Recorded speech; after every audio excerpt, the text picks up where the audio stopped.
veux bien dire un petit mot parce que je suis d'abord très heureux qu'on fasse cet après-midi. Donc, une semaine des cigales, il y a un programme classique. Et puis le jeudi après-midi, on essaie toujours d'innover et de faire un truc un peu différent à chaque fois. Et donc là, on va faire une après-midi sur Mariam Mirzakhani. Alors, il va y avoir un premier exposé sur sciences et société. Donc, on a l'honneur d'avoir Aurélie Biancarelli.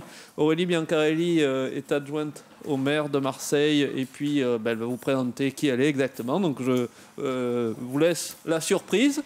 Et ensuite, on va voir un film sur Mariam Mirzakhani qui est vraiment extrêmement bien fait, extrêmement intéressant. Puis ensuite, vous pourrez et vous devrez même poser des questions à Georges, qui est le réalisateur du film, qui sera à distance, parce qu'il est aux États-Unis, sur la côte ouest. Donc pour lui, ça sera le matin tôt, 8h du matin. Et il faudra que vous pourrez lui poser des questions. Alors, vous pouvez les poser soit en français, soit en anglais. On traduira si besoin. Et puis ensuite, avec Jayadef, qui est là-bas au fond, qui a fabriqué une des expositions sur Mariam Mirzakhani, on parlera un peu de Mariam. Et à côté de Jayadef, il y a Johan qui est en train de faire une BD sur Mariam Mirzakhani. Donc si vous voulez aller lui parler, il peut vous montrer aussi les planches qu'il a déjà faites. Et ça sera très bien. Donc voilà. Donc voilà le programme de l'après-midi. Donc je suis très heureux que nous ayons Aurélie. Et Aurélie, je te laisse la parole. Merci Pascal. Moi, je suis très très heureuse d'avoir été invitée à venir discuter avec vous. Donc, j'ai pas préparé un exposé formel, parce que je me suis dit que ce qui serait le plus intéressant, c'est d'ouvrir un peu la discussion en me présentant, en expliquant pourquoi je suis là, ce que je fais, pourquoi je le fais, et puis ensuite vraiment de passer un moment à discuter et à échanger avec vous, ce qui est quand même le plus intéressant. Donc, Pascal vous l'a dit, je suis aujourd'hui adjointe au maire de Marseille et je suis déléguée à l'enseignement supérieur, la recherche et la vie étudiante, ce qui veut dire que je suis élue et que je consacre un temps considérable de mes journées, de mes semaines, à faire le lien entre la ville de Marseille et le monde universitaire, le monde académique, le monde de l'enseignement supérieur dans lequel vous passez cette semaine, et puis toutes les questions qui peuvent avoir trait à l'aménagement d'une ville. Alors ça, c'est le volet, j'allais dire, très institutionnel, mais j'arrive pas forcément là tout à fait par hasard. Alors à l'origine, j'ai été lycéenne, comme vous, dans un petit établissement, au fin fond de la Corse. Alors je ne sais pas s'il y en a, bon, j'imagine que le fin fond de la Corse, ici, il n'y en a pas. Mais vous voyez le genre, vie normale, tout ce qu'il y a de plus classique. Et puis je me suis inscrite en fac de physique. J'ai fait des études de physique, j'ai fait ma licence, j'ai fait mon master. Et puis pendant mon master, j'ai commencé à me poser un certain nombre de questions. Et je crois que c'est beaucoup les questions que j'ai commencé à me poser quand j'avais votre âge et puis que j'ai formalisé un petit peu plus tard, qui expliquent beaucoup de choses dans mon parcours. Ces questions, j'ai commencé à me les poser quand du coup j'avais votre âge, c'était il y a longtemps.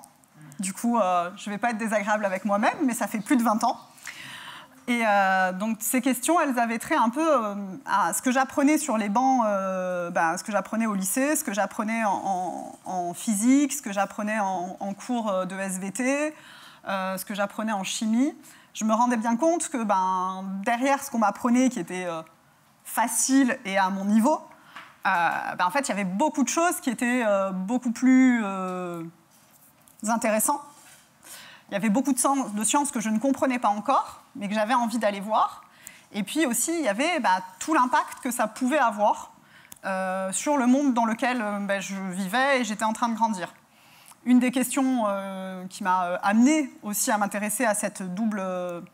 à appréhender la science dans la société, c'est les questions d'écologie. Donc j'imagine que, comme moi, vous êtes aujourd'hui très très au courant de l'impact du réchauffement climatique, de l'impact des activités humaines, des activités anthropiques sur le climat, sur la biodiversité, sur tout ça. Et en fait, quand moi j'avais votre âge, donc dans le tout début des années 2000, puisque j'ai passé mon bac en 2003, Ces questions-là, on en parlait déjà, mais on disait le réchauffement climatique, ça sera pour vos petits-enfants, vos arrière-petits-enfants. Et moi, je me disais, mais ce n'est pas une raison pour que moi, je ne m'en occupe pas. J'ai 17 ans et j'ai envie de comprendre le monde dans lequel je vis et d'être capable de l'expliquer, et de pouvoir, parce que je l'explique, de pouvoir alors pas le contrôler, mais en tout cas pouvoir influer sur la façon dont les décisions étaient prises. Et donc, c'est comme ça que j'ai commencé à faire et des sciences, parce que les sciences, il faut les apprendre, il faut aller à la fac, il faut bosser, et puis à faire aussi de la politique. Et donc, il y avait des grandes questions qui m'intéressaient. Il y avait le climat, vous l'avez compris, la question écologiste. On est entre filles, les questions féministes, les questions de lutte contre les violences sexistes et sexuelles, la place des femmes dans la société, les questions d'émancipation des femmes, les questions de discrimination, discrimination de genre, discrimination raciale, discrimination sociale. Donc il y avait ces questions-là qui me portaient, donc lutte pour la justice sociale, lutte pour la justice écologique, lutte pour la démocratie. Et puis j'ai commencé à militer, à construire un peu mon parcours.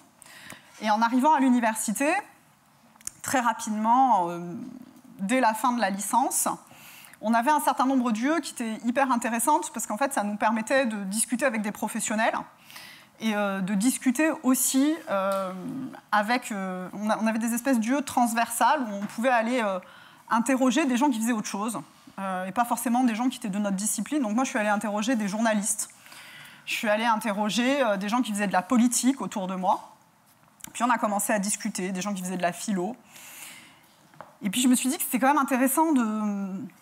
ouais, je faisais des sciences, je faisais des maths, je faisais de la physique, je faisais de la chimie, je faisais de l'informatique. Et puis, il y avait cette intuition, mais je pense qu'on l'a tous, de se dire qu'on a besoin de comprendre.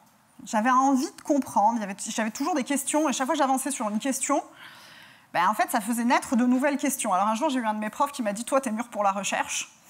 Il n'avait pas tout à fait tort, parce que ça a quand même fini en doctorat, cette affaire. Et donc, comme ça, j'ai avancé sur ce parcours.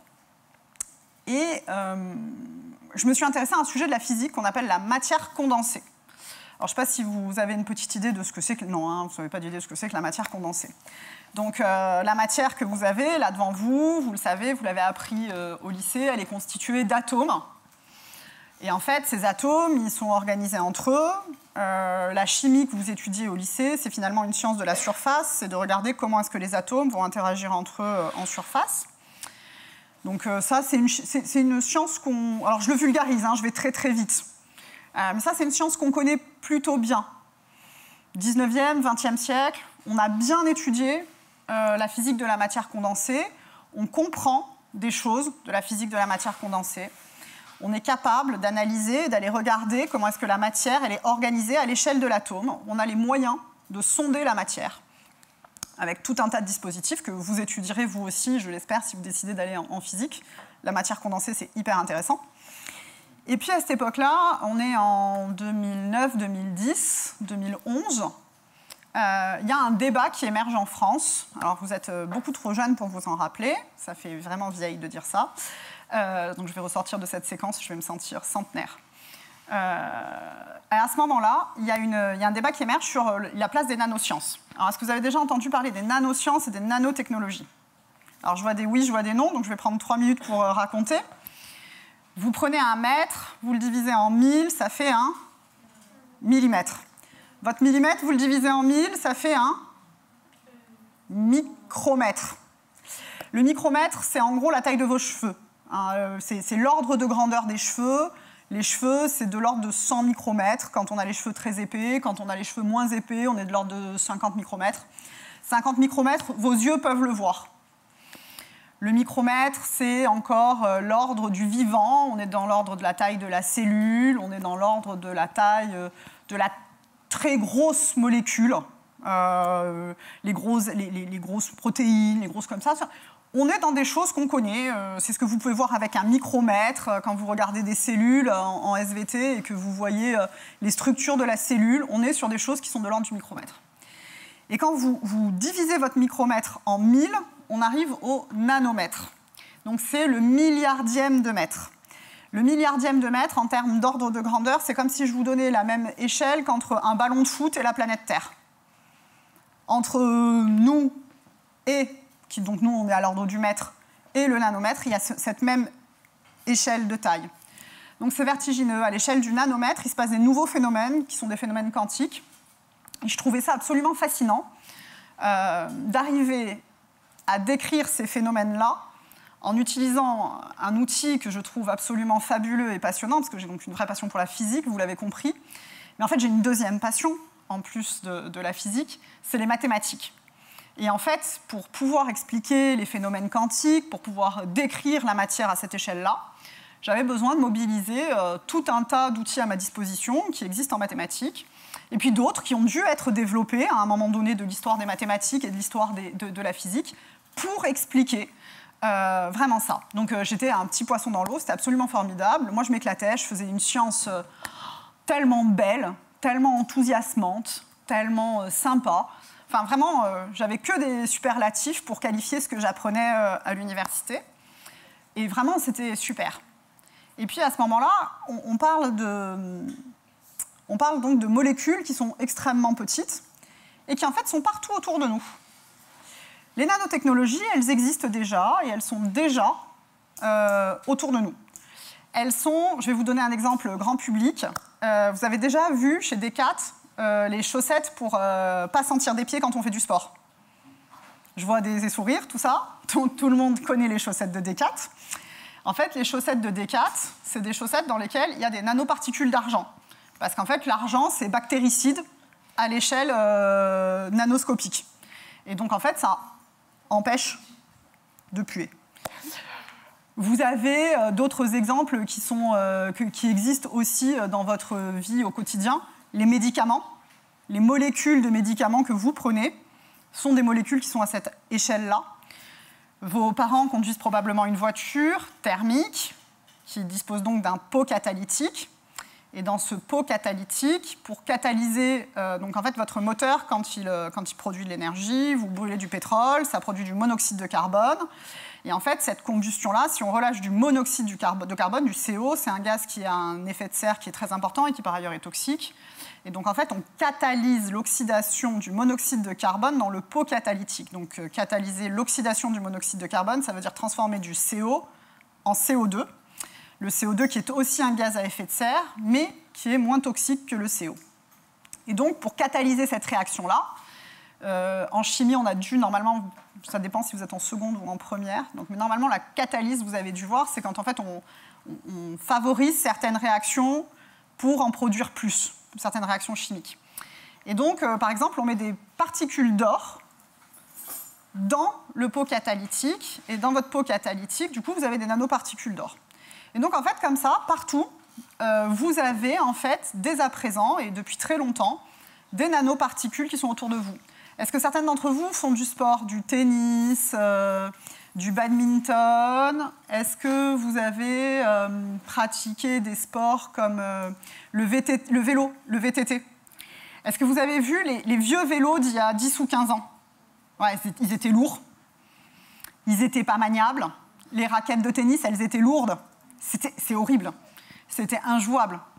Et puis, il y a 15-20 ans, on s'est mis à mettre des fibres de carbone et à faire des vélos en fibres de carbone, à faire des raquettes de tennis et des raquettes de badminton en fibres de carbone. Et d'un coup, on a gagné en jeu, on a gagné en vitesse, on a gagné en frappe. Des fibres de carbone, en fait, elles sont nano. Une des dimensions, elle est nanoscopique. Et donc, en fait, les nanos, elles sont partout. Mais donc, ça veut dire aussi que quand vous jetez votre raquette de tennis à la poubelle, vous relâchez des nanoparticules dans la nature. Quand vous roulez et que vous freinez, vos pneus relâchent des nanoparticules qui sont le frottement du pneu sur le bitume. Et donc, en fait, comme ça, on voit émerger en France, au tout début des années 2000, un peu cette question-là, de savoir comment est-ce que sont gérées, d'un point de vue légal, la question de ces nanoparticules relâchées dans la nature. Et moi, à ce moment-là, je fais des nanosciences, je fais de la matière condensée, je fais un super stage avec Laurent Raymond, qui deviendra mon directeur de thèse par la suite. Je m'éclate, c'est un truc formidable. Puis en même temps, je me dis, mais en fait, ce que je fais, là, maintenant, tout de suite, c'est discuter dans la société. Il y a des gens qui se posent des questions. Et à ce moment-là, je ne le formule pas bien, parce que je me dis, il y a des gens qui se posent des questions sur ce que je fais. Et en fait, ce n'est pas vrai, ils ne se posent pas des questions sur ce que je fais. Ils se posent des questions sur l'usage des savoirs qui sont produits. Puis je me dis, c'est quand même assez dingue, parce que moi, je fais de la politique, je suis engagée, j'organise des distributions alimentaires pour les étudiants, je fais de la lutte contre la précarité, je suis engagée au secours populaire, je fais plein de trucs. Je suis au taquet sur des millions de trucs, je suis dans les assos féministes, je fais partie des premiers mouvements un peu écolos chez les jeunes. Enfin, donc je suis vraiment dans une dynamique de mobilisation. Je me dis, c'est quand même bizarre. Tu produis des savoirs, tu fais un stage de recherche, tu découvres petitement des choses, puis tu ne t'interroges pas sur ce que tu fais. Puis bon, il fallait réussir le master, il y avait des priorités à ce moment-là. Je me suis dit, OK, bon, tu te poses et tu réussis ton stage, tu réussis ton master, puis il va quand même falloir que tu y réfléchisses un peu à tout ça. Puis je me suis dit, mais qu'est-ce que tu as envie de faire? À ce moment-là, il y a d'autres débats qui commencent à émerger et qui croisent ces questions-là. C'est des questions qui ont trait à la santé.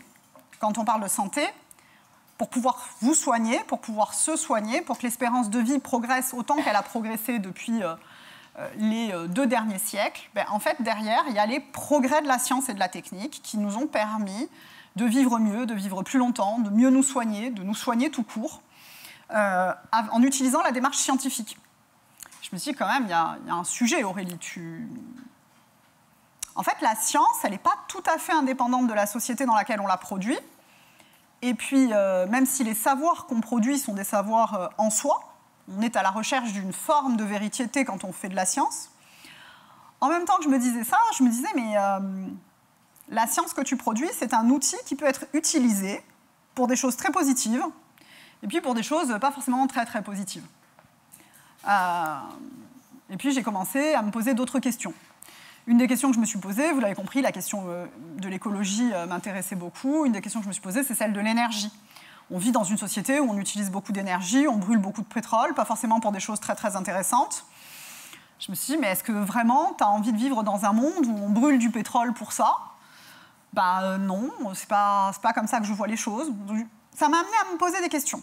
Et donc, en fait, il y a une espèce de dialectique qui s'est mise en place entre les questions que je me posais en tant que scientifique et puis les questions que je me posais en tant que jeune femme qui faisait de la politique. Et puis sur d'autres questions où, pour le coup, ce n'était pas de la science naturelle. La politique me posait d'autres questions de science.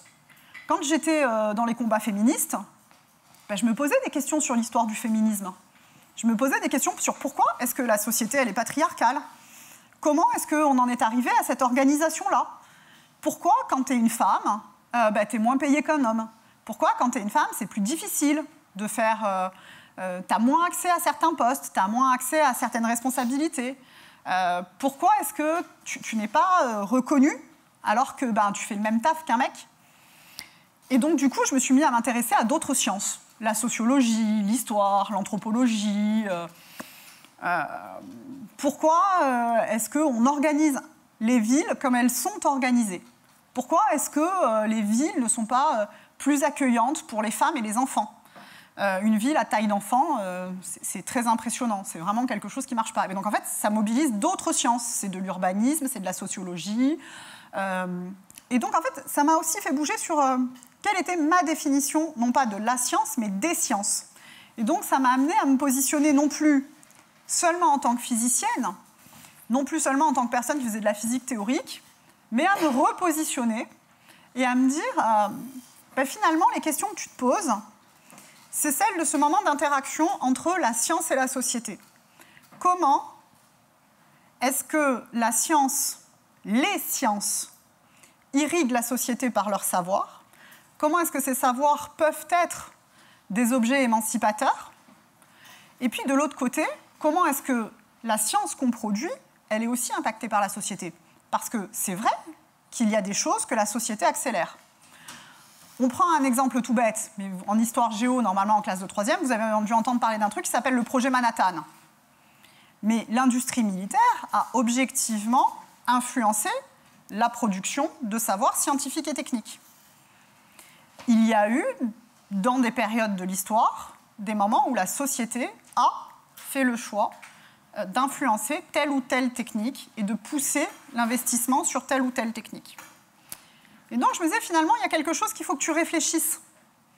Tu ne peux pas construire ta réflexion de scientifique, quelle que soit la science que tu produis, sans te poser la question de quelle citoyenne tu es et de comment tu te positionnes. Bon, là, à ce moment-là, il faut m'inscrire en thèse. Je me suis dit qu'il fallait lever le pied sur les questionnements et il fallait arriver au bout de la thèse de doctorat. Donc j'ai un peu levé le pied, mais pas trop quand même, il ne faut pas déconner, parce que je n'arrive pas à ne pas faire de politique. Et donc j'ai un peu levé le pied quand même, et je me suis beaucoup investie pour ma thèse de doctorat. Puis tout au long de ma thèse de doctorat, tout au long de ces années-là, je me suis quand même sentie très frustrée. Et donc j'ai fait pas mal de médiation scientifique en me disant ce que tu fais, il faut que tu le partages, c'est important. C'est important de partager ce que tu apprends, parce que ça peut donner envie à d'autres, parce que ce que tu apprends, ça a un impact dans la société, et donc il faut absolument que les gens comprennent ce que tu fais, parce que ça peut avoir un impact dans leur vie, et que le principe de la démocratie, c'est qu'on puisse toutes et tous décider de l'usage des sciences. Donc moi, à ce moment-là, j'en suis là de mes réflexions, et puis après la thèse, j'ai bossé assez classiquement, comme plein de gens qui ont fait de la physique théorique et des maths en thèse, je suis allée bosser dans l'informatique. Et puis, au bout de quelques années, j'ai trouvé que ça manquait un peu de sens d'être un ingénieur, d'être une directrice. Puis en plus, c'était à Paris, donc c'était affreux, il pleuvait tout le temps. Je n'ai pas du tout aimé ça, voilà, c'est la partie bas. Et puis un jour, j'ai annoncé à mon patron, c'était un lundi matin, que je redescendais m'installer à Marseille. Et il m'a dit, t'es complètement folle. Je dis non, pas du tout. Et à ce moment-là, j'ai un collègue qui m'appelle, et ce collègue, il est député.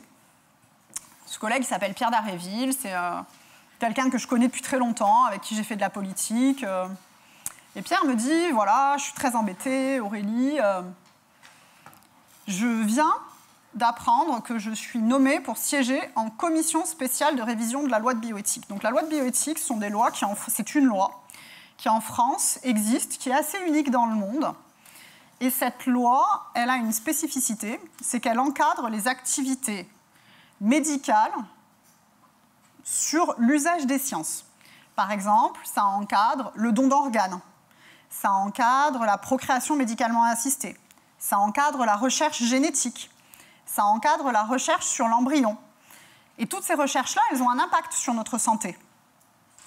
Elles ont un impact sur notre santé parce que ça nous permet de mieux nous soigner, ça nous permet de mieux comprendre, par exemple, tous les processus d'embryogénèse, de différenciation, de comprendre comment se forme le corps humain. Mais en même temps, on travaille sur des embryons humains. On ne travaille pas sur n'importe quelle matière. Ce n'est pas une table, ce n'est pas une chaise, ce n'est pas un bois, c'est du vivant. Et c'est du vivant issu de l'humain. Donc il y a des enjeux éthiques très forts. Pierre me dit, écoute Aurélie, je suis très embêtée, mes attachées parlementaires, elles ont toutes fait Sciences Po, j'ai personne qui comprend la science. Et je réponds à Pierre, non mais moi je suis physicienne. Et Pierre savait un truc que je ne vous ai pas dit, c'est qu'en fait pendant toutes ces années, j'ai, en plus de mes études de physique, fait une licence de philo. Parce que vous avez bien compris que je me pose des questions, plein de questions, et que en fait le questionnement c'est juste... pour moi, c'est comme de respirer, de me poser des questions. Et donc, je dis à Pierre, bon, je sais pas, machin. Il me dit, écoute, tu viens de démissionner, tu viens de plaquer ton job à Paris, tu risques rien. Au pire, c'est pas une expérience professionnelle ouf. Au mieux, t'es utile et t'apprends des choses. Donc, du coup, il avait mis le mot-clé, il avait mis apprendre. Et là, je me suis dit, ouais, ça va être cool. Et donc, me voilà attachée parlementaire. Et donc, j'ai travaillé à l'Assemblée nationale pendant 2 ans. Et pendant 2 ans, j'ai travaillé sur un certain nombre de sujets. Donc, vous l'avez compris, la loi de bioéthique. Et là, c'est génial. J'ai discuté avec des généticiens. J'ai discuté avec des spécialistes de recherche sur l'embryon. J'ai discuté avec des gens qui étaient, y compris des fois dans des trucs sociaux, Par exemple, dans la dernière révision de la loi de bioéthique, il y avait la question de la PMA. Et donc, il y avait la question de la levée de l'anonymat du don de gamètes. Est-ce que oui ou non, on connaît le donneur anonyme ou la donneuse anonyme? Quelles sont les conditions? Qu'est-ce que ça revêt d'un point de vue psychologique de connaître son histoire génétique, de connaître qui sont ses parents génétiques, qui sont ses parents? Qu'est-ce que ça relève comme mécanismes globaux? Et donc là, encore une fois, je me retrouve, et alors cette fois-ci dans un cadre professionnel, à faire cette rencontre entre des sciences très différentes et qui ne sont pas les miennes, c'est les sciences de la vie et de la santé, et la société. Mais alors là, en plus, une société un peu particulière, c'est pas tout à fait le grand public. C'est réécrire la loi. C'est dire la loi aujourd'hui, elle dit ça. Voilà quels sont les enjeux techniques et quelles sont les grandes questions auxquelles nous sommes confrontés en tant que société. Comment va-t-on faire évoluer la loi? Vous, moi, nous, quelle société allons-nous être? Et ça touche à quelque chose de très intime, la bioéthique. Ça touche à ce qui fait de nous des humains. On parle de génétique, on parle de biologie, on parle de comment est-ce qu'on soigne l'autre, comment est-ce qu'on respecte l'autre. C'est génial. Et là, mon député me dit, écoute, tu as l'air lancé sur les questions sciences et société. Je suis député de Martigues. Si on parlait santé environnementale, comment est-ce que les pollutions, comment est-ce que les industries impactent la santé des populations autour des bassins industriels? Sujet hyper intéressant. Et donc, hop, rebelote. Nouveau sujet sur lequel je me suis mis à travailler. Et donc, en fait, au fur et à mesure, comme ça, je me suis dit, mais en fait, OK, tu as fait une licence de philo, c'est bien, fille, mais en fait, c'est pas suffisant. Donc, du coup, j'ai fait un master, en plus, d'épistémologie des sciences. Et là, j'ai découvert de la philo que je connaissais pas du tout. Parce que, par exemple, j'ai fait de la philosophie des courbes mathématiques. Truc de dingue, c'est hyper intéressant. On n'imagine pas qu'il y a de la philo derrière des courbes mathématiques, mais je vous jure que oui. J'ai fait des cours absolument formidables, type, moi il y en a un qui m'avait beaucoup enthousiasmé, c'était philosophie des sciences, de la vie et de la santé, Antiquité Moyen-Âge. Lire Galien, ça peut filer des boutons, parce que vraiment je vous assure qu'il a écrit des trucs, aujourd'hui ça n'aurait aucun sens. Par contre, Galien, il les a écrits à une autre époque. Et donc ça m'a permis de faire un travail hyper intéressant, c'est de me dire que la science qui était produite aujourd'hui et qui interagissait aujourd'hui avec la société, n'était pas la définition de la science qui avait pu y avoir il y a 30 ans, 40 ans, 50 ans. Mais ce n'est pas la science de Galilée, ça n'est pas la science de la première Renaissance au XIIe siècle, ça n'est pas la science de l'Antiquité, et pourtant, ces sociétés qui n'étaient pas les nôtres avaient déjà un rapport au savoir. Elles avaient déjà des pratiques que nous ne qualifierions pas de scientifiques, mais qui étaient des pratiques sociales qu'elles qualifiaient de science parce qu'elles faisaient émerger des savoirs. Et ça, c'est extrêmement intéressant et ça permet de comprendre aussi, quand on comprend l'histoire des sciences, de comprendre aussi que finalement, il y a quelque chose de très important là-dedans. Ce n'est pas seulement la recherche de la vérité.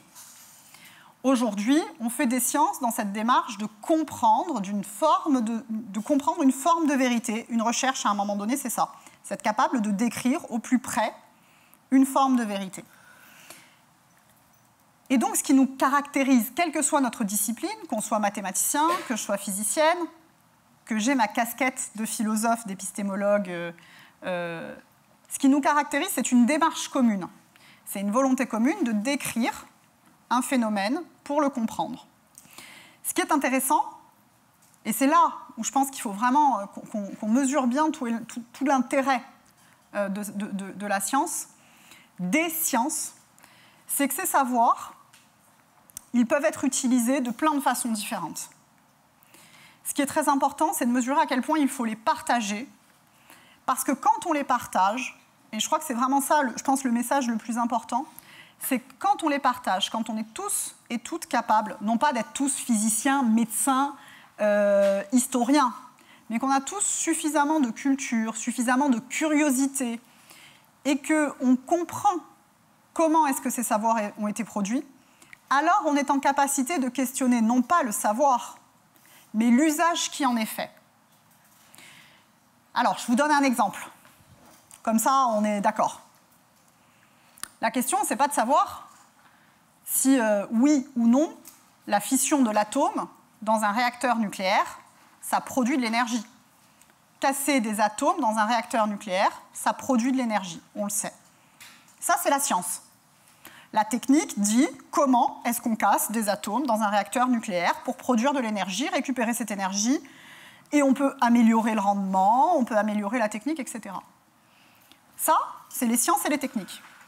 Parce que vous êtes en capacité de comprendre, vous êtes alors en capacité ensemble de décider ce qui sera fait et comment seront produites les énergies de demain. Est-ce qu'on fait un mix énergétique? Est-ce qu'on continue à brûler du carbone? Est-ce qu'on dit qu'on réduit drastiquement la consommation avec les impacts que ça peut avoir, sociaux? Produire moins d'énergie, ben ça pose des questions. Ça veut dire qu'on réduit notre mode de vie, qu'on change nos modes de vie. Alors réduire les modes de vie, c'est peut-être pas le bon mot. On change nos modes de vie et on questionne le monde économique dans lequel on vit. Et donc tout ça, c'est des choix qu'on doit faire ensemble. On ne peut pas et on ne doit pas les déléguer à d'autres. Et c'est pour ça que je fais de la politique. Je fais de la politique parce que je pense qu'il y a besoin de gens qui se mobilisent et qui disent, voilà, ça, il faut prendre une décision dessus. Moi, je ne la prendrai pas toute seule. Par contre, je vais faire en sorte que quand moi, je suis là en situation de prendre cette décision-là, je vais le travailler collectivement pour que la voix que je porte, elle ait du sens. Et c'est ce que je fais dans mon mandat. Je le fais à une toute petite échelle. Je suis juste l'adjointe au maire de Marseille. Ouais, bah, c'est pas si impressionnant que ça, en fait. Une fois que tu y es et que tu as pris 3 fois la parole dans l'hémicycle, franchement, ça passe. Non, le premier truc qui fait peur, c'est la fois où j'ai dû signer 5 millions d'euros de subventions. La première fois. Après, j'en ai signé d'autres. Mais la première fois, je n'ai pas dormi pendant 3 jours. En me disant, je vais jamais, de toute ma vie, j'aurais jamais gagné 5 millions d'euros. Bah ouais. Sauf qu'en fait, j'ai construit une école. Eh ouais. La décision, tu la prends. Et c'est important. Et pourquoi tu la prends? Tu la prends parce que tu t'es posé toutes ces questions-là avant. Pourquoi tu crées une école? Parce que dans une école, dans un établissement d'enseignement supérieur, il y aura des enseignants face à vous, des enseignants-chercheurs, qui vont vous transmettre leur savoir. Ils vont vous transmettre d'abord l'état de l'art, puis ils vont vous transmettre la capacité à se poser des questions, à formaliser ces questions. Et puis un jour, vous serez vous aussi en capacité de vous poser des questions et de les formaliser comme eux. Ça, c'est si vous faites le choix de devenir demain des chercheurs, des chercheuses. Et puis, peut-être que vous n'aurez pas envie de devenir des chercheuses, vous avez le droit. Alors même si moi, je trouve que c'est un des métiers les plus kiffants du monde. Hein. Je pense que ça et astronaute, c'est quand même le top. Sinon, il y a présidente de la République, mais pour l'instant, en France, présidente de la République, c'est encore un peu compliqué. Je désespère pas. Hein. On peut monter un projet à plusieurs, hein, si vous voulez. Et donc, ce qui est essentiel, c'est que dans vos vies, demain, vous soyez en capacité de vous poser des questions, de bien vous les formuler, et surtout de vous donner les moyens d'y répondre. C'est-à-dire que vous soyez critique par rapport aux réponses qui vont vous être données toutes faites. Ce que vous apprenez aujourd'hui, ce que vous apprendrez demain, c'est que ce qui est important, c'est le savoir critique. Et le mot important, il est critique, pas savoir. Avoir un regard critique sur le monde, être capable de s'interroger intelligemment. C'est ce que je vous disais tout à l'heure avec mon exemple sur l'énergie. Il n'est pas question de remettre en question la théorie de la fission de l'atome. Aujourd'hui, techniquement, on sait produire de l'énergie. Par contre, il est important que vous mesuriez bien ce que ça veut dire. Peu importe la décision démocratique qui sera prise et que vous choisirez, sur laquelle vous choisirez d'influer, ce qui est important, c'est de bien mesurer quel est l'impact de cette technique et des choix que vous ferez. Et donc ça, c'est important. Et pour ça, il faut être curieuse, très curieuse. Et donc, je pense que si vous êtes là aujourd'hui, c'est que vous avez quand même, on a quand même ce trait de caractère tout en commun, c'est qu'on aime se poser des questions. Et donc moi, je voudrais juste vous inviter, avant d'échanger avec vous, à être curieuse, à vous poser des questions, à lire plein de choses. Moi, dans ma bibliothèque, vous trouvez Aristote, Asimov, mais aussi le dernier bouquin d'Éric Lagadec. Voilà. Je suis abonnée au compte Instagram et au compte Twitter de l'EHESS parce que les savoirs des sciences sociales, de l'histoire, de la sociologie, de l'anthropologie, des géographes, sont des savoirs importants dont j'ai besoin de me nourrir. Et dont je crois que nous avons toutes et tous besoin de se nourrir. Et donc je pense que c'est ça qui est important. Et l'autre chose qui est importante, c'est de se nourrir du débat et de l'échange avec l'autre. On n'a jamais raison tout seul. Jamais. Et en fait, on construit son opinion et on se construit dans l'altérité à l'autre et dans les questions qu'on se pose et qu'on se pose avec les autres. Et ce que vous avez appris aussi pendant cette semaine, on aura peut-être l'occasion de revenir dessus, mais c'est que vous avez travaillé en groupe. Et en fait, on est quand même vachement plus intelligent à plusieurs que tout seul. Alors moi, j'ai une règle dans la vie avec les gens qui m'embêtent. En général, j'utilise pas ce mot-là. C'est règle numéro 1, Aurélie a toujours raison. Règle numéro 2, si par hasard Aurélie avait tort, se référer à la règle numéro 1. Cette règle-là est fausse. Ouais, cette règle est fausse en fait. Parce qu'en fait, on n'a jamais raison tout seul. On n'a jamais raison contre le reste du monde, ce qui ne veut pas dire qu'il ne faut pas tenir ses opinions et ses valeurs. Ce qui veut dire qu'il faut aller les confronter aux autres. Il faut aller débattre, il faut aller échanger, il faut aller discuter. Et c'est toujours dans l'échange qu'on sort grandi. Et donc, c'est la raison pour laquelle je vais me taire, parce que j'ai parlé 40 minutes alors que j'avais dit 35. Ouais, même 25. Donc, je vais me taire et surtout, je vais prendre le temps d'échanger avec vous et de discuter avec vous. Des questions ?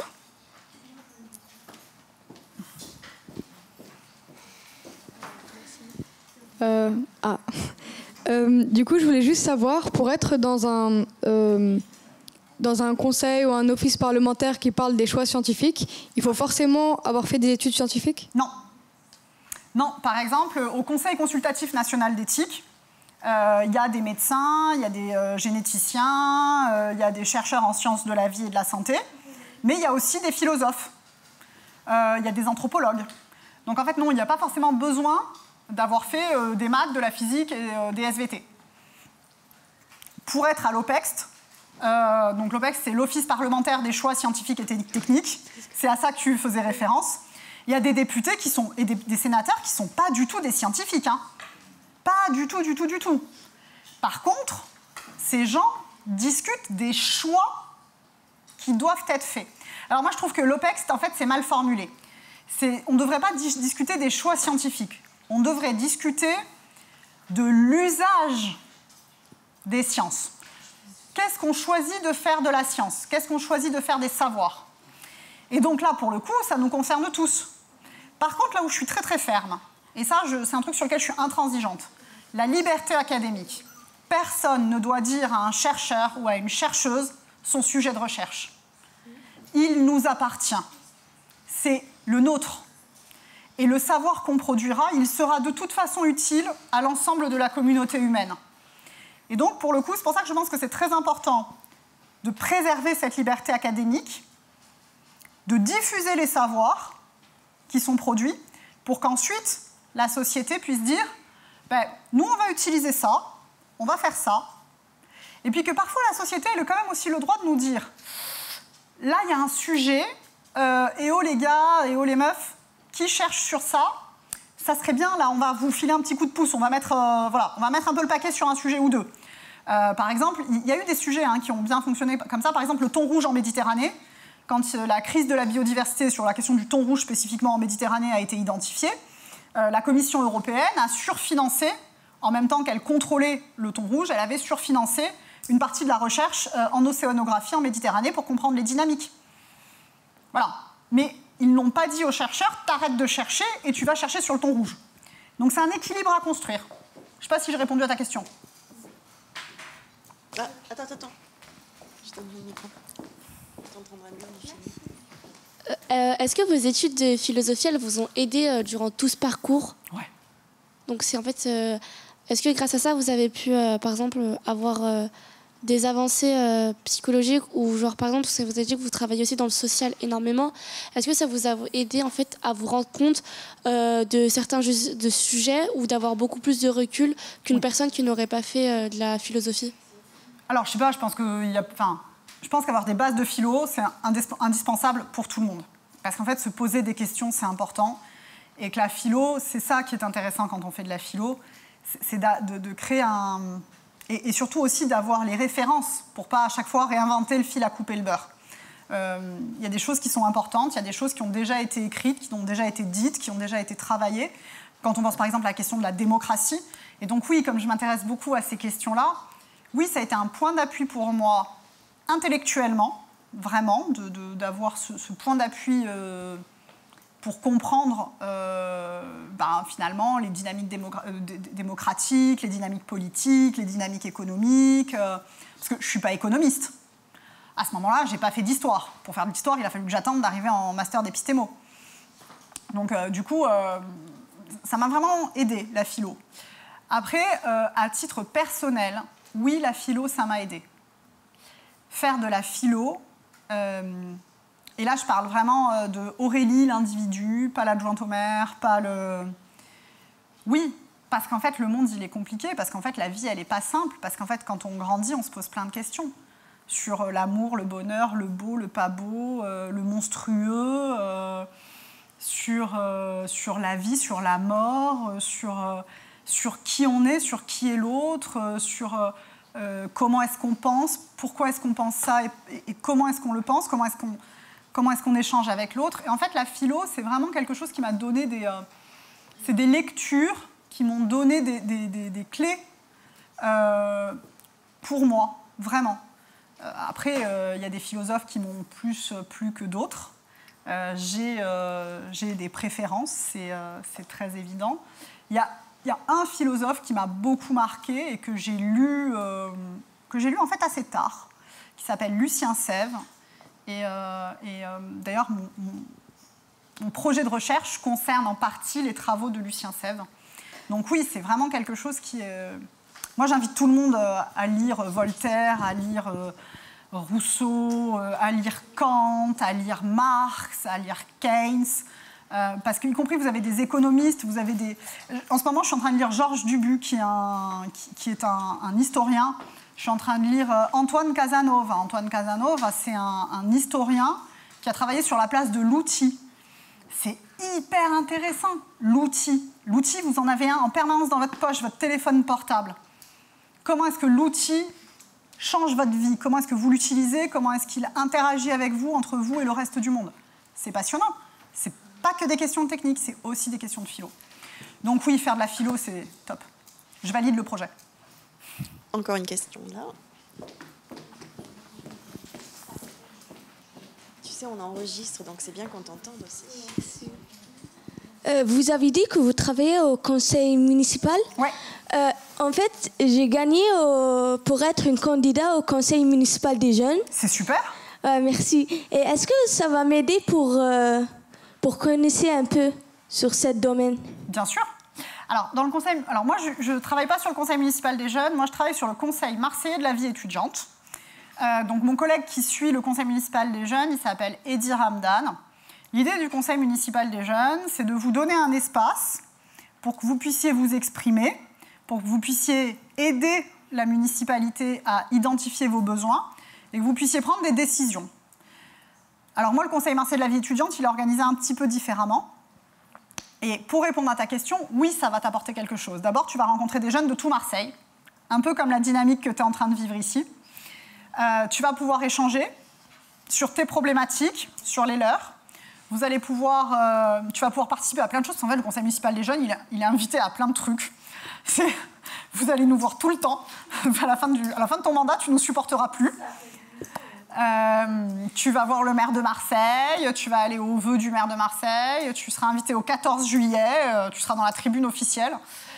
Pense à prendre une bouteille d'eau parce qu'il fait super chaud. Mais au-delà de ça, c'est une belle rencontre. Tu vas rencontrer l'institution, c'est-à-dire la ville de Marseille en tant qu'institution, pas le lieu. Et donc l'institution, c'est une institution qui change la vie des gens.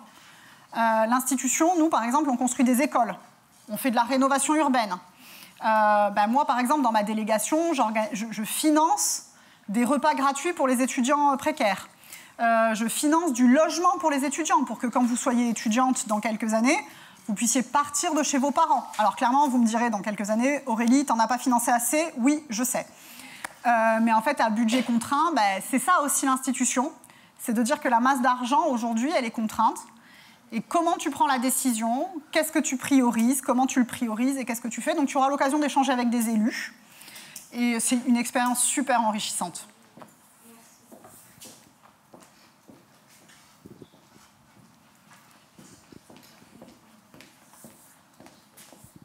Tout à l'heure, vous nous avez parlé de comptes sur Internet qui nous permettaient de rester informés, c'est ça? Ouais. Ok. Lesquels? Alors, moi, dans les comptes que je suis... alors, ça dépend ce qui t'intéresse. Climat, moi, je suis beaucoup le compte de Valérie Masson-Delmotte sur Twitter, qui est absolument génial. Sciences humaines et sociales, je suis le HESS, mais pas que, parce que je suis aussi... C'est l'école des hautes études en sciences sociales. C'est une école qui forme à partir du master, anthropologie, histoire, sociologie, géographie, ethnographie, sociolinguistique, des choses comme ça. Après, je suis aussi des comptes d'individus. Par exemple, moi, j'ai une passion pour les langues régionales. Bon, mon nom, Biancaré, il laisse à penser qu'effectivement, je suis un peu corse, donc la question des langues régionales, tout ça, c'est un peu un sujet qui me plaît. Mais par exemple, j'aime beaucoup les questions de langue provençale, je trouve ça très intéressant. Je suis le compte de Médéric Gasquet-Cyrus.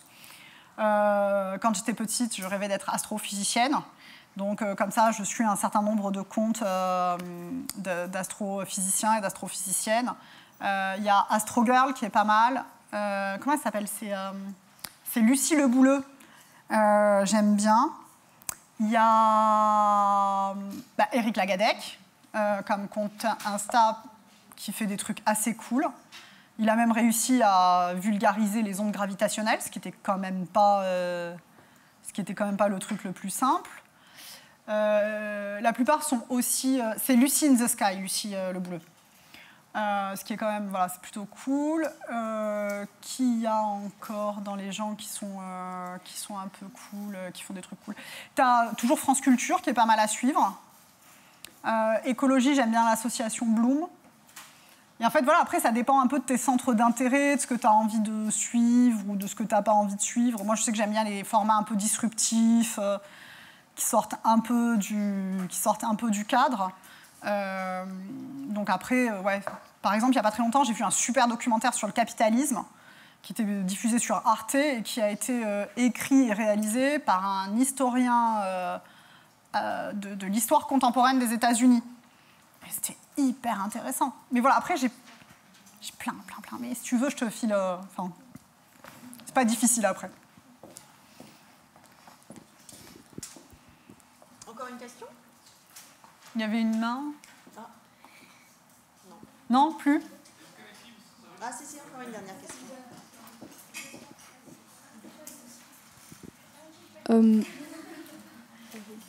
C'est par rapport aux études que vous avez faites. Ouais. Du coup, vous avez d'abord fait des études de politique, Non, puis de la j'ai science. jamais fait d'études de politique. Ah, jamais. Du coup, il n'y a pas vraiment besoin de faire Sciences Po ou quoi pour faire de la politique. Non, mais surtout pas. Par exemple. Je sais pas, ça avait l'air dur. Surtout pas. En fait, la politique, ça doit être pour tout le monde. Faire de la politique...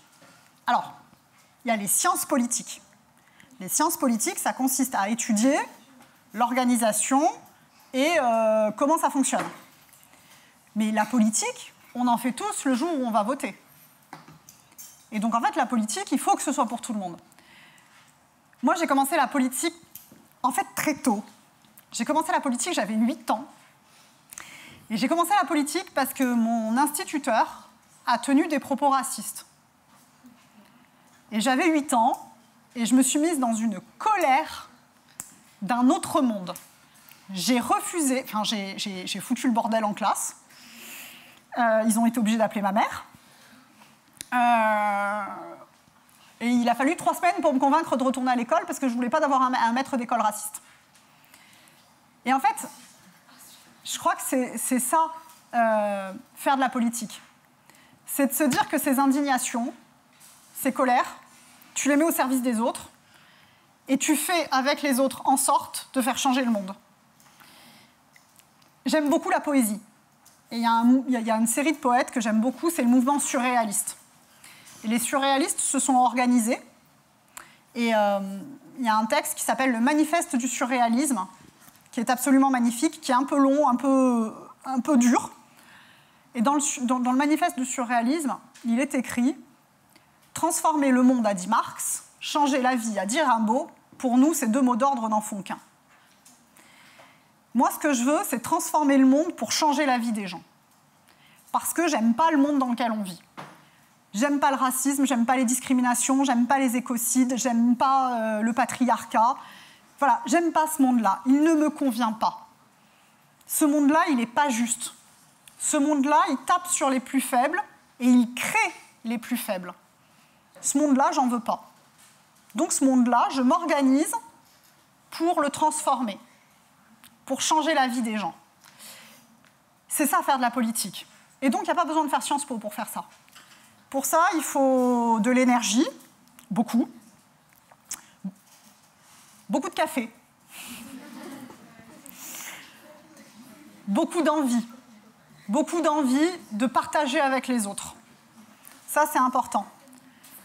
Et après, il faut beaucoup travailler.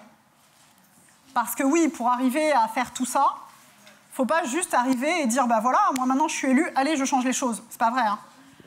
Moi, la première année du mandat, j'ai travaillé 80 heures par semaine. Maintenant, ça va un peu mieux. Mais la première année du mandat, ça a été un travail de dingue. Donc non, il n'y a pas besoin, pour faire de la politique, de faire Sciences Po. Tu fais Sciences Po si ce que tu veux, c'est être dans les administrations, si ce que tu veux, c'est, y compris pouvoir être en prise avec cette réalité-là de l'intérieur. Mais le politique, c'est lui qui décide. Et donc celui qui décide, c'est nous. C'est la démocratie. Alors après, tu as des gens un peu plus grande gueule comme moi qui vont au fight. Mais dans l'idéal, il n'y a pas besoin de quelqu'un qui va au fight. Dans un monde démocratique où on travaille vraiment tous ensemble, on fait tous de la politique. C'était pour vous demander, est-ce que déjà vos études, elles ont pu répondre à vos questions? Et est-ce qu'à l'heure d'aujourd'hui, vous posez encore des questions du coup, sur la vie ou sur... Oui. Alors oui, mes études ont répondu à plein de mes questions parce qu'elles m'ont donné les outils pour y répondre. Tu trouves... Alors, moi, c'est un truc, c'est un principe de vie et c'est un truc que m'avait expliqué mon grand-père. Les réponses, tu te les trouves toutes seules. On ne te les donne pas. Et donc, ça nécessite de faire un effort, de travailler. Ça, c'est hyper important parce que c'est aussi ultra satisfaisant de te dire « j'ai trouvé, j'ai compris, j'ai fait l'effort, j'ai compris ce que d'autres avaient compris avant moi et je l'ai compris avec eux. Et c'est un point d'appui pour comprendre des choses que d'autres n'ont pas compris. » Est-ce que je me pose toujours des questions? Oui. Je crois que c'est comme ça. Il y a des gens qui se posent plus ou moins de questions. Moi, je pense que je suis dans la queue de la gaussienne de ceux qui s'en posent tout le temps. Je dors avec un cahier à côté de moi, sur ma table de chevet, et un stylo, parce que des fois, je me réveille la nuit avec des idées que je note. Et je suis comme ça. Et il y en a d'autres qui sont différents, et il y en a d'autres qui sont comme moi, et il y en a qui les notent sur leur téléphone portable, leurs questions. Ce qui compte, c'est juste de kiffer la démarche intellectuelle dans laquelle toi, tu es. Et est-ce que vous avez encore des questions sur lesquelles en fait, vous n'avez toujours pas de réponse après tant d'années? Bah, bien sûr. Typiquement, le sujet dont on est en train de parler, la science et la société. La science et la société, ça sera une question perpétuelle. La science et la société, parce que la société évolue et que la science produit des nouveaux savoirs, j'aurai toujours des questions à me poser. C'est ça qui fait que c'est cool. Mais c'est vrai dans plein de sujets. Et heureusement qu'on a plein de questions à se poser. T'imagines comme ça serait triste si... genre, t'arrives et t'as plus de questions, t'as plus d'émotions. Enfin, non, c'est juste affreux ce monde-là. Moi, j'en veux... Enfin, question.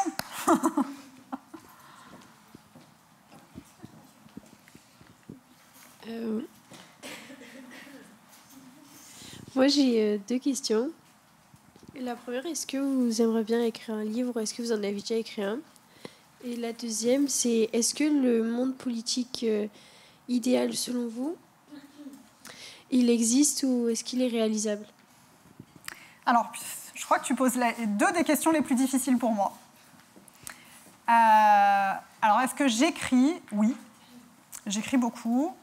J'ai publié des articles scientifiques, en sciences, en physique, des articles politiques dans des revues de think tank, etc. Alors, pour le coup, ça ressemble beaucoup à des articles de Sciences Po. J'ai écrit des articles de philo. J'ai eu mon premier prix pour de la poésie, j'avais 11 ans. Et après, j'ai plus jamais publié de poésie. Je la garde pour moi. Mais oui, j'en écris. Est-ce que j'écris un livre? Écoute, il y a plusieurs personnes qui m'ont demandé d'écrire dans un livre ce que je vous ai raconté aujourd'hui, pas mon histoire. Ça, c'est la mienne, et c'est moi qui choisis de vous la livrer. Mais d'écrire les réflexions que je me pose, les questions que je me pose et les réflexions que j'ai sur la science et la société. Je pourrais vous faire le même speech sur femmes et sciences. Donc la réponse est oui, sur mon ordinateur, il y a un fichier avec les éléments. J'ai du mal à me poser, et puis il y a un acte d'ego que j'arrive pas à faire.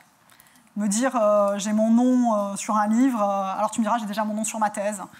Il faudrait que je passe le cap. Je n'y suis pas encore. Et ta deuxième question, c'était l'utopie politique. Moi, j'ai un objectif politique. C'est le mien. Cet objectif politique, moi, je l'appelle le dépassement du capitalisme. Moi, je l'appelle le dépassement du capitalisme. Il y a une théorie politique qui existe autour de ça, qui s'appelle le communisme. Et aujourd'hui, je ne suis pas tout à fait en adéquation avec un certain nombre de mes camarades, et que j'appelle des camarades, parce que je trouve qu'ils ne sont pas tout à fait dans la même démarche que moi. Mais c'est bien, parce qu'en fait, je me pose des questions, ils se posent des questions, on débat. Ce n'est pas toujours très fraternel et ce n'est pas toujours très simple. Par contre, oui, moi j'ai une forme d'utopie qui est ce dépassement du capitalisme pour mettre fin aux relations de domination, toutes les dominations. C'est-à-dire que pour le coup, je suis dans une position... Je ne sais pas si vous connaissez Angela Davis, ça vous dit quelque chose? J'imagine que vous ne connaissez pas Angela Davis, vous êtes un peu trop jeune. Je vous invite à découvrir Angela Davis. C'est une femme afro-américaine extraordinaire. C'est une vraie combattante des libertés, du droit des peuples. Enfin, moi, Angela Davis, comme ça, quoi. Et Angela Davis, il y a une question, elle était en France, là, il y a quelques mois, à la Fête de l'Humanité, et il y a quelqu'un qui lui a dit est-ce que l'intersectionnalité, c'est communiste? Elle a dit yes. Et en fait, moi, je crois que c'est ça, en fait. L'émancipation, le dépassement du capitalisme, c'est de dire d'arriver à créer tous ensemble, mais pas qu'en France, créer tous ensemble une société où, en fait, on s'émancipe des relations de domination. Des Blancs sur les Noirs, des pays du Nord sur les pays du Sud, des hommes sur les femmes, des gens hétéros sur les minorités de genre ou sur les minorités sexuelles, En fait, juste, c'est pas fou ce que je suis en train de dire. C'est de dire qui je suis, qui tu es, ça fait de nous des gens riches. Et je veux abolir ces dominations qui existent dans la société et qui sont contre-productives. Pas que pour les individus, parce que ça écrase des individus, ça écrase des intelligences, mais je crois que ça écrase notre intelligence collective. Et donc, ce que moi j'appelle mon utopie à moi, c'est ça. Est-ce qu'elle est réalisable? Oui, je le crois. Parce que je crois que tous ensemble, on est suffisamment intelligents pour le faire. Et ce n'est pas juste croire parce que j'ai une conviction. C'est je crois parce que j'expérimente, parce que d'autres avant moi ont expérimenté la capacité à faire du collectif. On a fait des réalisations extraordinaires. On a la sécurité sociale, on a le CNRS, on a les universités, on a des expériences qui sont formidables avec les hôpitaux. On a des choses qui existent déjà et qui démontrent la preuve de concept. Donc maintenant, la question qui se pose, c'est comment est-ce qu'on va plus loin? Comment est-ce qu'on abolit de nouvelles dominations? Donc là, j'ai parlé de l'humanité sur l'humanité, mais comment est-ce qu'on abolit aussi une domination qui est absolument terrible? C'est celle de la surexploitation de l'homme, de la planète. Parce que celle-là, elle nous met aussi en danger, en tant qu'espèce. Et donc, pour moi, c'est tout ça. Et oui, je pense que nous en sommes capables. J'espère juste qu'on en sera capable suffisamment vite. Et c'est pour ça que je fais autant de politique et que je mets autant d'énergie et que je bois autant de café. Dernière question? C'est pas important, mais par rapport à ce que vous avez dit, par rapport à votre prof raciste, ouais. Du coup, est-ce que vous avez pu faire quelque chose? Enfin, est-ce que ça a changé quelque chose, le fait ouais, que grave. Ah, il a plus jamais frappé un de mes petits camarades. Ah, okay. Ouais. C'était pas que des propos, en fait. Il les frappait avec la règle sur les doigts en fer. Et en fait, ce qui s'est passé, c'est que il frappait toujours mes camarades quand ils se plantaient au contrôle. Et en fait, un jour, j'ai fait exprès de rater un contrôle. Et du coup, j'ai levé la main et je lui ai dit, moi, pourquoi est-ce que vous ne me frappez pas? Il m'a dit, moi, vous ne me frappez pas parce que je suis blanche et parce que je suis corse. Et il m'a regardé, il m'a dit non. Je dis, si, c'est vrai. Je dis, vous frappez pas moi, vous frappez par Charles, mais par contre... Et j'avais 8 ans. C'était pas du tout la bonne façon de faire, parce que du coup, il a fallu 3 semaines pour me convaincre de remettre les pieds à l'école. Parce que vraiment, ça a été d'une violence. Mais en fait, comme du coup, ça m'a permis de parler à ma mère, ça m'a permis de parler à mon grand-père, de dénoncer ce que je vivais, de dire l'injustice que je constatais et qui existait dans ma classe. Et moi, je ne comprenais pas pourquoi est-ce qu'il était... Alors en même temps, j'avais commencé à me poser des questions, parce que du coup, j'avais demandé à ma mère... j'avais commencé à lui poser des questions. Donc du coup, quand ça a explosé en classe, elle a vite compris le problème. Et en fait, du coup, les parents d'élèves se sont mobilisés. Et le prof, du coup, mon instituteur s'est pris une inspection. Et je l'ai eu encore 3 ans, parce que j'étais en CE2, je l'ai eu en CM1 et en CM2. Et il n'a plus jamais recommencé. Et oui, en fait... alors, je ne dis pas qu'il faut bloquer le lycée chaque fois qu'il y a un truc qui ne va pas. Mais quand vous constatez des injustices, quand vous constatez des choses qui vous choquent, quand vous avez quelque chose qui vous heurte, qui heurte vos convictions, quand vous vous dites que quelque chose n'est pas juste, c'est important de le dénoncer. C'est important de dire « ça ne me convient pas ». Pas parce que je suis plus machin, parce que c'est injuste, parce que tu t'en prends à quelqu'un. Et ouais, la plus grande qualité d'un révolutionnaire est de dénoncer l'injustice partout où elle se trouve. Che Guevara. Dernière question, c'est bon. Il faut le dénoncer à qui et comment, en fait? Alors, ça dépend des situations. De façon générale, les adultes d'autorité autour de vous. Si c'est un prof, le prof principal. Si c'est un parent, ça peut être un prof. Si c'est quelqu'un de la famille, ça peut être quelqu'un de la famille en qui vous avez confiance. Ça peut être un prof en qui vous avez confiance. Et puis quand c'est des injustices qui sont plus fortes, du coup, ça nécessite de s'organiser à plusieurs pour les dénoncer, et c'est pour ça que je fais de la politique. J'ai dénoncé un acte raciste à un moment donné, et j'ai fait en sorte de dépasser ponctuellement le problème. Et c'était un gros problème. Par contre, je n'ai pas lutté contre le racisme systémique à ce moment-là. J'ai dénoncé un acte qui m'a permis, à 8 ans, de commencer à comprendre le monde dans lequel je vivais. Aujourd'hui, je suis une militante antiraciste. Je suis une militante des luttes contre toutes les discriminations. Et donc, militer, ça veut dire m'organiser. Ça veut dire dénoncer, y compris publiquement, la presse, les réseaux sociaux, etc. Mais ça veut dire aussi prendre le pouvoir, se faire élire, pour pouvoir avoir la main, pour écrire des lois, pour changer le monde. Et donc c'est ça, ensuite, comment dénoncer. Donc c'est pour ça que je dis que ça dépend de l'échelle. Il y a des choses, tu les dénonces ponctuellement, et puis il y en a d'autres, il faut franchir un cap, et il faut s'organiser. Et c'est ça, faire de la politique. Alors, on va en rester là. On remercie Aurélie, évidemment. Merci à vous, surtout.